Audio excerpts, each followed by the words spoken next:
বিধায়ক নওশাদ সিদ্দিকী কিন্তু অধিকার সমাবেশের মঞ্চ থেকে জনগণকে স্পষ্টভাবে বার্তা দিলেন, নেতারা ভোটের সময় কিন্তু জনগণকে ব্যবহার করে, তাদের কাছে কিন্তু ছলনা করে ভোট নেওয়ার জন্য। যখনই কিন্তু ভোট হয়ে যায় তখনই কিন্তু জনগণের কথা তাদের মাথায় থেকেই উড়ে যায়। কি বললেন বিধায়ক নওশাদ সিদ্দিকী?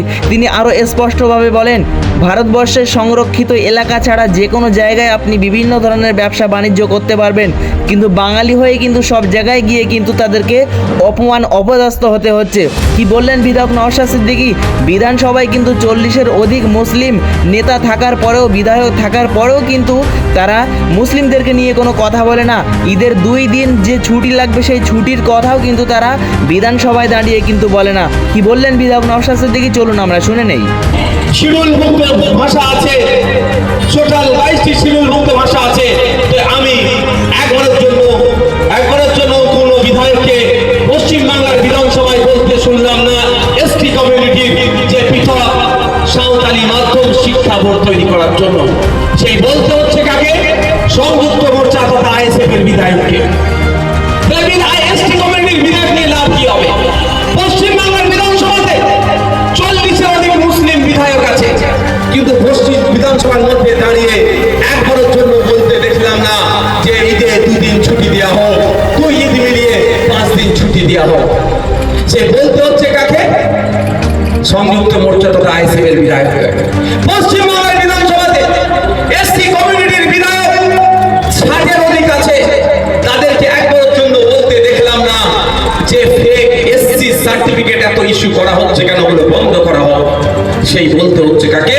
নওশাদ সিদ্দিকীকে আর সংযুক্ত মোর্চার বিধায়ককে। তাই বন্ধুগণ, আমার বলার বক্তব্য এটাই যে আমরা ভুল লোক চুজ করেছি, ফলে তারা আমাদের কথা বলছে না। ভোট দেওয়ার সময় আপনার আমার কথা মিষ্টি মিষ্টি করে বললেও ভোট মিটে গেলে আপনার আমার কথা ভুলে যায়। তা বন্ধুগণ, আপনারা কাকে তৈরি বসিয়েছেন শ্রমমন্ত্রী হিসাবে, সেই দোষ আপনাদের, কিন্তু ঘুরে ফিরে আপনারা মার কাছেন, আপনারাই দোষ করেছেন। দুর্গাপুরে ওই লোকগুলো মার খেয়েছে, ওরাই দোষ করেছে, কারণ ওরা পুলিশ মন্ত্রী ঠিক রাখতে পারেনি, মুখ্যমন্ত্রী ঠিক বসাতে পারেনি। যদি মুখ্যমন্ত্রী ঠিক বসাতে মারার সাহস পেত, পুলিশ মন্ত্রী যদি ঠিক বসাতে মারার সাহস ঘর ধরে ওই পুলিশের কাছে জেলে ভয় পাওয়া। এই কেন আপনারা ভুল করেছেন? শ্রমমন্ত্রীর আন্ডারে আপনারা আছেন, শ্রমিকরা পরিযায়ী শ্রমিক, মাইগ্রেন্ট লেবার, অনেক বিস্তারিত আছে। এই যা আপনারা ভোট এখন এগুলি তৈরি হয়েছে ওটা আমার জন্য, এই বিজেপি দালালদের এর জন্য হচ্ছে। এটা মাথায় রাখবেন। বিধানসভায় আমি চিকিৎসা চাষাবাজি করার পরে মাইগ্রেন্ট ভোট তৈরি হয়েছে। আমাদের একটা পাশের রাজ্য কি উড়িষ্যা, কদিন দেখছি ওখানে বাংলায় কথা বলার জন্য মারধর হচ্ছে, ওদেরকে তাড়িয়ে দিয়েছে। হিন্দু মুসলমান নির্বিশেষে আক্রান্ত হচ্ছে উড়িষ্যা।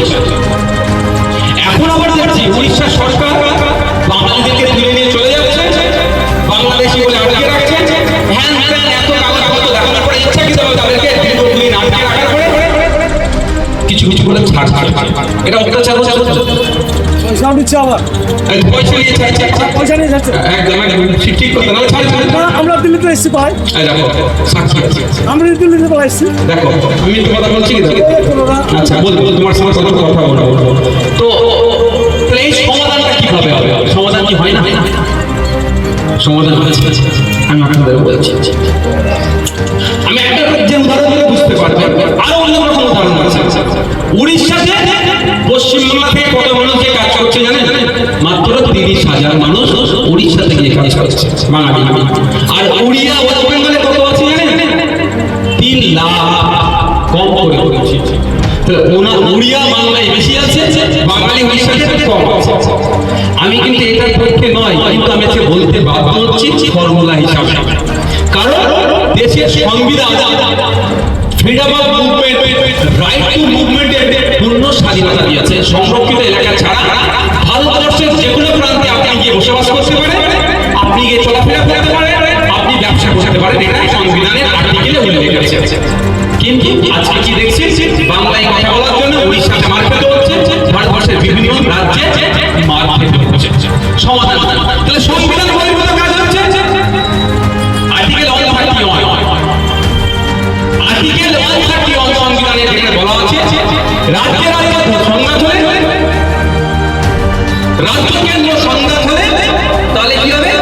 সুপ্রিম কোর্টে গিয়ে সমাধান হবে। আমার রাজ্য সরকার তো বারবার নাকি চিৎকার করছে, ঘোড়ার সিরিয়াস চিৎকার করেনি, তাহলে বন্ধ হয়ে যায়। সিরিয়াস যদি চিৎকার করতো তাহলে এই অত্যাচার বন্ধ হতো। সিরিয়াস চিৎকার করেনি, তারপরে বলছি আপনি চলে যাবেন না সুপ্রিম কোর্টে গিয়ে আর্টিকেল 131 এর সামনে রেখে বলুন আমার সাথে উড়িষ্যার স্বাস্থ্যের সংঘাত হচ্ছে, মানে আমার নাগরিকের সাথে সংঘাত, মানে আমার সাথে সংঘাত। পরিবারের অভিভাবিকা আমাদের মুখ্যমন্ত্রী একে যে দিল্লি থেকে